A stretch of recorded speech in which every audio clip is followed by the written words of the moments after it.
इस वीडियो में हम हमारे माध्यमिक शिक्षा बोर्ड राजस्थान अजमेर के पाठ्यक्रम के अनुसार कक्षा 10 अनिवार्य हिंदी की पाठ्यपुस्तिका क्षितिज के 17वें गद्यखंड का अध्ययन करेंगे। संत दादू दयाल या लोक संत दादू दयाल के संदर्भ में पढ़ेंगे। रामबक्स इस प्रकरण के लेखक है। हम जीवन परिचय भी पढ़ेंगे और पाठ परिचय भी पढ़ेंगे, पूरा पाठ पढ़ेंगे, क्योंकि रामबक्स के कुछ एक सामान्य परिचय की भी चर्चा इसके साथ साथ हो जाएगी। यदि आप YouTube चैनल पर पहली बार जुड़ रहे हैं तो चैनल को सब्सक्राइब कर बेल आइकन दबा दें ताकि हर एक नया वीडियो आप तक पहुंच सके। तो चलिए हम शुरू करते हैं। रामबक्स का जीवन परिचय देखिए। रामबक्स का जन्म नागौर जिले के चिताणी गांव में 4 सितंबर 1951 ईस्वी को हुआ था। नागौर जिला और चिताणी गांव, 4 सितंबर 1991 को जन्म होता है। आरंभिक शिक्षा गांव एवं आसपास के विद्यालयों में हुई। मैट्रिक से स्नातकोत्तर तक की शिक्षा जोधपुर में पूरी हुई। 10वीं से लेकर के और स्नातकोत्तर तक की जो भी शिक्षा है लेखक के द्वारा जोधपुर में पूरी की जाती है। PhD जवाहरलाल नेहरू विश्वविद्यालय से करने के बाद ये रोहतक, जोधपुर, इग्नू विश्वविद्यालयों में अध्यापन कार्य करते रहे। अलग अलग जगह पर ज्ञान पिपासु छात्रों को ज्ञान प्रदान करते रहे। संप्रति जवाहरलाल नेहरू विश्वविद्यालय के भाषा संस्थान में प्रोफेसर पद पर कार्यरत हैं। संप्रति का अर्थ होता है वर्तमान में। इनकी कुछ चर्चित पुस्तकें प्रेमचंद और भारतीय किसान, दादू दयाल जिनकी हम चर्चा करेंगे, समकालीन हिंदी आलोचक और आलोचना है। ये था सामान्य परिचय हमारी रामबक्स का जो हमारी पाठ्यपुस्तिका में है। पाठ परिचय में देखिए, मध्यकाल भारतीय सनातनता का एक उज्जवल अध्याय है। Medieval age. संत कवियों ने सार्वभौम मानवता के लिए एक सहज सामान्य पथ की वकालत की। दादू की वाणी सदियों से राजस्थान के जनमानस की सामूहिक स्मृति का हिस्सा रही है। क्योंकि जो भक्ति आंदोलन राजस्थान में आता है, दादू दयाल का उसमें बहुत बड़ा योगदान है। दादू पंथ का, दादू संप्रदाय का बड़ा योगदान है। इसलिए ऐसे समाज सुधारक संत को पाठ्यपुस्तिका में जगह देना निश्चित रूप से छात्रों से अच्छे सरोकार का सूचक बन रहा है। कबीर के समान इनमें खंडन मंडन की प्रवृत्ति नहीं मिलती। देशाटन से प्राप्त अनुभवों को दादू ने प्रेम के सरस धरातल पर मर्म स्पर्शनीय भावों के साथ परोस दिया है। लेखक ने इस आलेख में दादू दयाल की प्रासंगिकता एवं उनके उपदेशों का जीवनी परक मूल्यांकन प्रस्तुत किया है। तो ये जो आलेख है, जो लेख है, जीवनी जैसा भी प्रतीत हो रहा है। अब आप मूल पाठ को देखिए। शिरोमणि संत दादू दयाल का जन्म फागुन सुदी अष्टमी बृहस्पति वार संवत 1601 सन 1544 ईस्वी को हुआ माना जाता है। तो इस चीज़ का थोड़ा आप ध्यान रखना, क्योंकि अमूमन सामान्य परिचय से भी सवाल पूछा जाता है। दादू के जन्म स्थान के बारे में विद्वान एक मत नहीं है। अलग अलग मत है, अलग अलग मान्यताएं हैं। दादूपंथी भक्तों की मान्यता है कि वह एक छोटे से बालक के रूप में अहमदाबाद के निकट साबरमती नदी में बहते हुए पाए गए। काफ़ी जगह इस प्रकार से भी जनश्रुति देखने को मिलती है। इनका लालन पालन लोदीराम नामक नागर ब्राह्मण ने किया। इनकी माता का नाम बसीबाई था, पिता का नाम लोदीराम नामक नागर ब्राह्मण। जन्मभूमि के संबंध में विद्वानों में भले ही मतभेद रहे हो, लेकिन इनकी साधना भूमि निश्चित रूप से राजस्थान है। राजस्थान में भी जयपुर और उसके आसपास का क्षेत्र मध्यकालीन निर्गुण संत परंपरा के अधिकांश कवियों ने हिंदू समाज के जात पात की व्यवस्था से अपनी असहमति जताई थी। मध्यकालीन संत परंपरा में और निर्गुण काव्य धारा की कवि है संत दादू दयाल। दादू भी इसके अपवाद नहीं थे। कई बार स्वयं इनके जिज्ञासु भक्त भी ये पूछ लेते थे कि महाराज आपकी जाति क्या है। ऐसे जिज्ञासु भक्तों को संबोधित करते हुए उनको दादू जी जवाब देते थे। अपनी जाति के संबंध में कितना अच्छा जवाब है। देखिए, दादू कुल हमारे केशवा, हमारा कुल केशव कुल है, श्री परमेश्वर का कुल है, सगात सृजनहार और इस सृष्टि का सृष्टा नियामक हमारा रिश्तेदार है। जाति हमारी जगत गुरु और जगत गुरु विश्व गुरु हमारी जाति है, और परमेश्वर परिवार और ईश्वर हमारा परिवार है, घर का मुखिया है। दादू एक सगा संसार में जिन हम सिरजे सोई दादू दयाल कहते हैं। हमारा सगा या हमारा हिमायती एकमात्र है जिन्होंने इस सृष्टि को रचा है। मनसा बाचा कर्म ना और न दूजा कोई, मन वचन और कर्म से हम किसी भी दूसरे व्यक्ति को नहीं मानते हैं। सृजनसार ही है या सृजनहार ही है जो हमारा या हम सब का विधाता है। बहुत अच्छा और एक संतुलित जवाब अपने भक्तों के लिए देते थे। यहाँ दादू ने अपनी विचार प्रणाली को व्यक्त करते हुए कहा है कि मेरे सच्चे संबंध तो ईश्वर से हैं और इसी संबंध से मेरा परिचय है। परिवार में बद्ध व्यक्ति अपने सगे संबंधियों के लिए छल कपट करता है, उसके मन में अपने पराये की भावना आ जाती है और ऐसा देखा भी जाता है। दादू इसे संसार की माया और संसार से मोह की संज्ञा देते हैं। दादू अपने आप को इनसे मुक्त कर चुके थे। वह संसार में रहते हुए भी सांसारिक बंधनों को काट चुके थे। अतः निरर्थक जात पात की लौकिक भाषा में अपना वास्तविक परिचय कैसे देते। माया और मोह के जो बेड़ियां हैं उनको दादू ने अपने जीवन के उन्मेष में ही काट दी। इसलिए उन्होंने अपनी जाति, कुल, परिवार और धर्म को परमपिता परमेश्वर से जोड़ दिया। आगे देखिए, संतों ने अपने रचनाओं में गुरु की महिमा का विस्तार से बखान किया है। अतः ये जानना भी हमारे लिए आवश्यक है कि इनके गुरु कौन थे, लेकिन इस तथ्य की प्रामाणिक जानकारी अनुपलब्ध है। जन गोपाल की श्री दादू जन्म लीला पर्ची के अनुसार 11 वर्ष की अवस्था में भगवान ने एक वृद्ध के रूप में दर्शन देकर इनसे एक पैसा मांगा। फिर इनसे प्रसन्न होकर इनके सिर पर हाथ रखा और इनके सारे शरीर पर स्पर्श करते हुए इनके मुख में सरस पान भी दिया। दादूपंथियों के अनुसार बुड्ढन नामक अज्ञात संत इनके गुरु थे। तो ये महत्वपूर्ण है, इनके गुरु का नाम बुड्ढन था। जन गोपाल के अनुसार बचपन के 11 वर्ष तक बीत जाने के बाद इनके बुड्ढे के रूप में गुरु के दर्शन हुए और दादू ने अपनी वाणी में गुरु की महिमा का गान तो बहुत किया है, लेकिन उनका कहीं नाम नहीं लिया है।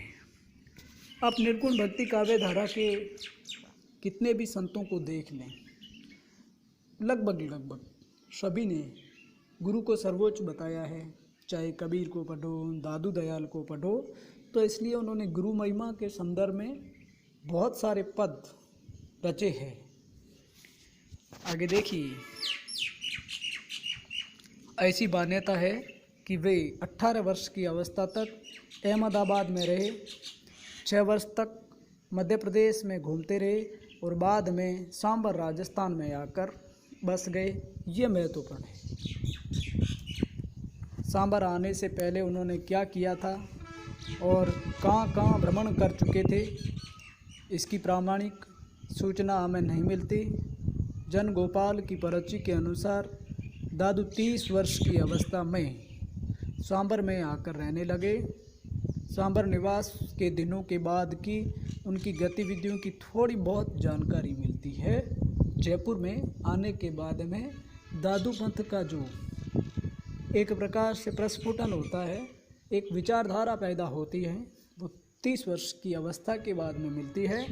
और फिर सांबर के बाद वह कुछ दिनों तक आमेर, जयपुर के निकट एक स्थान है, वहाँ रहे। यहाँ पर भी एक दादू द्वारा बना हुआ है। कुछ लोगों का कहना है कि दादू ने फतेहपुर सीकरी में अकबर से भेंट की थी और 40 दिनों तक आध्यात्मिक विषयों की चर्चा भी करते रहे थे। तो ये पूछा भी जाता है कि अकबर से भेंट फतेहपुर सीकरी में किसने की, तो श्लोक संत दादू दयाल करते हैं। अन्य संतों की तरह दादू दयाल ने भी काफ़ी देश भ्रमण किया, देशाटन किया, विशेषकर उत्तर भारत, काशी, बिहार, बंगाल और राजस्थान के भीतरी गांव भागों में लंबी यात्राएं की थी। तो संतों की प्रवृत्ति है यायावर या घूमने की या देशाटन करने की। दादू दयाल भी सारा कुछ करते हैं। जहाँ उन्होंने अपनी यही लीला, अंत में ये नराना राजस्थान में रहने लगे, जहाँ उन्होंने अपनी यही लीला समाप्त की थी। नराना जयपुर के पास एक स्थान है दादू पंथ के लिए। नरेना का और भरेना का बहुत महत्वपूर्ण स्थान है। दादू की इच्छा अनुसार उनके शरीर को भैरना की पहाड़ी पर स्थित एक गुफा में रखा गया और जहां इन्हें समाधि भी दी जाती है। इसी प्रकार इसी पहाड़ी को अब दादू खोल कहा जाता है, जहां उनकी स्मृति में अब भी मेला लगता है। वो भरेना पहाड़ी की बात चल रही है। आगे देखिए, सांबर से ही दादू दयाल की भक्ति साधना आरंभ होती है। यहीं से उन्होंने उपदेश देने शुरू किए थे और यहीं पर उन्होंने पर ब्रह्म संप्रदाय की स्थापना की थी। तो दादू दयाल का एक संप्रदाय पर ब्रह्म संप्रदाय जो स्थापित किया जाता है, इसको भी अच्छे से याद रखें। छोटा प्रश्न इन्हीं में से पूछा जा सकता है। जो दादू की मृत्यु के बाद दादू पंथ कहा जाता है, कौन सा संप्रदाय? पर ब्रह्म संप्रदाय, बाद में दादू पंथ के नाम से जाना जाता है। और आज हम सब लोग दादू दयाल के पंथ को दादू पंथ या दादू पंथी कहते हैं। दादू ने अपनी रचनाओं में अपने परिवार और पारिवारिक स्थिति का जिक्र किया है। उन्होंने लिखा है, दादू रोजी राम है, राज्य की रिजक हमार, दादू उस प्रसाद सु पोस्या सब परिवार, यानी कि रोजी रोटी या हमारे उपार्जन, ऑक्यूपेशन ईश्वर स्मरण है और इसी से ही, इसी कृपा से, इसी प्रसाद से हमारे परिवार का पालन पोषण होता है। ऐसा लगता है कि किसी जिज्ञासु व्यक्ति ने दादू से सीधा सवाल पूछा कि आपका खाना पीना कैसे चलता है, आप अपने परिवार का भरण पोषण कैसे करते हैं, अर्थात आपकी आय के साधन क्या है। या तो चारों ओर अभाव ही अभाव दिखाई दे रहा है। इस जिज्ञासा को शांत करने के लिए दादू ने कहा कि राम ही मेरा रोजगार है, ईश्वर की उपासना ही मेरी रोजी रोटी है, वही मेरी संपत्ति है। उसी राम के प्रसाद से परिवार का पोषण हो रहा है। इन पंक्तियों से यह अनुमान सहज ही लगाया जा सकता है कि यहाँ ऐश्वर्य का बोलबाला नहीं, गरीबी का साम्राज्य है। उस समय की आर्थिक दुर्वस्था का जिक्र ये पंक्ति निश्चित रूप से करती है कि मध्यकाल में संत काव्यधारा के समय समाज आर्थिक विषमता से संघर्ष कर रहा था। ये बात यहाँ रेखांकित करने लायक है कि दादू को अपनी गरीबी से कोई शिकायत नहीं है। इसे सहज जीवन स्थिति मानकर उन्होंने स्वीकार कर लिया है। गरीबी की पीड़ा का बोध और उससे उत्पन्न आक्रोश दादू की रचनाओं में कहीं में नहीं मिलता है। यानी कि गरीबी का रोना दादू दयाल नहीं रोए हैं, वो तो ईश्वर की उपासना में ही मग्न रही है। अब आप आगे देखें। दादू के जीवन काल में ही उनके अनेक शिष्य बन चुके थे। उन्हें एक सूत्र में बांधने के विचार से एक पृथक संप्रदाय की स्थापना होनी चाहिए, ये विचार स्वयं दादू के मन में आ गया था और इसलिए उन्होंने सांबर में पर ब्रह्म संप्रदाय की स्थापना कर दी थी। हमने इसकी पहले चर्चा की है कि यही पर ब्रह्म संप्रदाय जो है कालांतर में दादू पंथ के नाम से अभिहित किया जाता है। फिर आप आगे देखिए। दादू की मृत्यु के बाद उनके शिष्यों ने इस संप्रदाय को दादू पंथ कहना शुरू कर दिया। आरंभ में इनके कुल 152 शिष्य माने जाते रहे। इन शिष्यों के थांबे प्रचलित हुए। इनके थांबे अब भी अधिकतर राजस्थान, पंजाब और हरियाणा में है। इस क्षेत्र में अनेक स्थानों पर दादू द्वारों की स्थापना की गई। उनके शिष्यों में गरीबदास, बदना, रजब, सुंदरदास ये प्रसिद्ध हुए हैं और प्रसिद्ध शिष्यों के नाम भी अक्सर परीक्षा में पूछे जा रहे हैं, ध्यान रखिएगा। अब आप आगे देखें। संत दादू दयाल के स्मारक रूप विशिष्ट स्थानों में सर्वप्रथम स्थान करडाला व कल्याणपुर प्रसिद्ध है। इसको देख लेना आप लोग, जहाँ उन्होंने पहली बार काफ़ी समय तक साधना की थी, उपासना की थी। इस बात का परिचय दिलाने के लिए वहाँ उनकी एक भजन शिला वर्तमान है। वहाँ पर पहाड़ी के नीचे की ओर एक दादू द्वारा भी बना दिया गया है, जिसे उसी कारण महत्व दिया जाता है कि वो साधना स्थल रहा है। करडाला के अतिरिक्त सांबर में भी दादू जी की एक छतरी बनी हुई है, जो उनके रहने की पुरानी कुटिया का प्रतिनिधित्व करती है और पीछे वहाँ पर एक विशाल मंदिर भी बना दिया गया है। सांबर के अनंतर अधिक समय तक उनके निवास करने का स्थान आमेर समझा जाता है, जहाँ पर एक सुंदर दादू द्वारा निर्मित है। परंतु इन सभी से अधिक महत्व नराणे को दिया जाता है, जहाँ पर अभी तक वह खेजड़े का वृक्ष भी दिखलाया जाता है, जहाँ वे बैठा करते थे। नरेना का दादू संप्रदाय में सबसे ज़्यादा महत्व है और उसी के समीप एक भजनशाला है तथा एक विशाल मंदिर भी बना हुआ है। यहाँ का दादू द्वारा सर्व प्रमुख माना जाता है। दादू जी का शव जहाँ उनका देहांत हो जाने पर डाला दिया गया था, वह भराने का स्थान भी उनके अंतिम स्मारक के रूप में वर्तमान है। वहाँ पर भी एक चबूतरा बना दिया गया है और पूरा स्थान दादू खोल के नाम से भी अभिहित किया जाता है। पूरी जगह को दादू खोल कहा जाता है। कहते हैं कि यहीं कहीं पर उनके कुछ बाल, तुम्बा, चोला तथा खड़ाऊ भी अभी तक सुरक्षित है। और आप अगली पंक्ति जो महत्वपूर्ण है, कल्याणपुर, सांबर, आमेर, नरेना, भरेना, इनको दादू संप्रदाय में पंच तीर्थ माना जाता है। कल्याणपुर, सांबर, नरेना, भरेना, आमेर, इन पांचों को पंच तीर्थ के नाम से भी जाना जाता है। उनके स्मारक के रूप में 2 मेले भी लगते हैं। इनमें से एक नराणे में प्रतिवर्ष फागुन शुद्ध पंचमी से लेकर एकादशी तक लगता है, जिनमें प्राय सभी स्थानों के दादूपंथी इकट्ठे होते हैं। दूसरा मेला भीराणे में फागुन कृष्ण तृतीया से फागुन शुद्ध तृतीया तक चलता है।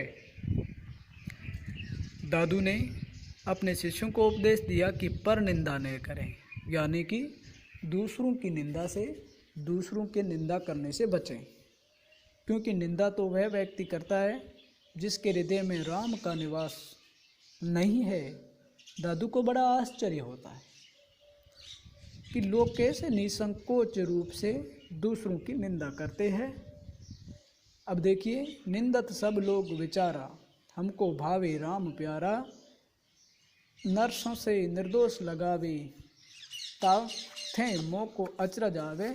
यानी कि सब लोग निंदा करते हैं, लेकिन हमको तो राम से भाव है, राम से लगाव है, और जो निंदा करते हैं उससे मुझे ताजुब होता है कि ऐसा क्यों करते हैं। द्विधा दोई पश रहता जे, तासनी कहत गए रे ये, निर्वैरी नी कामी साध, तासीरी देत बहुत अपराध, लोहा कंचन एक समान, तासनी कहे करत अभिमान, निंदा स्तुति एक कर तोलिए, तासो कहे अपवादी बोलिए। निंदा और स्तुति में बहुत बड़ा अंतर है। दादू निंदा ताको भावे, जाके हृदय राम ने आवे। जिनके हृदय में ईश्वर का निवास नहीं है, निंदा वही करेगा। आगे देखिए, दादू इतने शांत स्वभाव के थे कि किसी विवाद में उलझे ही नहीं। निंदा स्तुति को उन्होंने समभाव से ग्रहण कर लिया था। उनके शिष्य हिंदू और मुसलमान दोनों थे।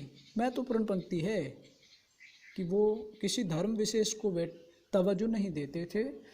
उन्होंने अपने आचरण और उपदेश द्वारा पूरी मानवता के लिए एक समान पथ का आविष्कार किया। उन्होंने अपने विरोधियों से बहस कम और समर्थकों को सलाह ज़्यादा दी है। विक्रम संवत 1603 सन 1603 विक्रम संवत 1660 को जेठ बदी अष्टमी शनिवार को इन्होंने अर्थात लोक संत दादू दयाल ने अपनी जीवन लीला को समाप्त किया। तो इस तरह से हमने दादू दयाल के संदर्भ में राम बख्श का एक आलेख जो जीवनी परक प्रतीत हो रहा है का अध्ययन किया।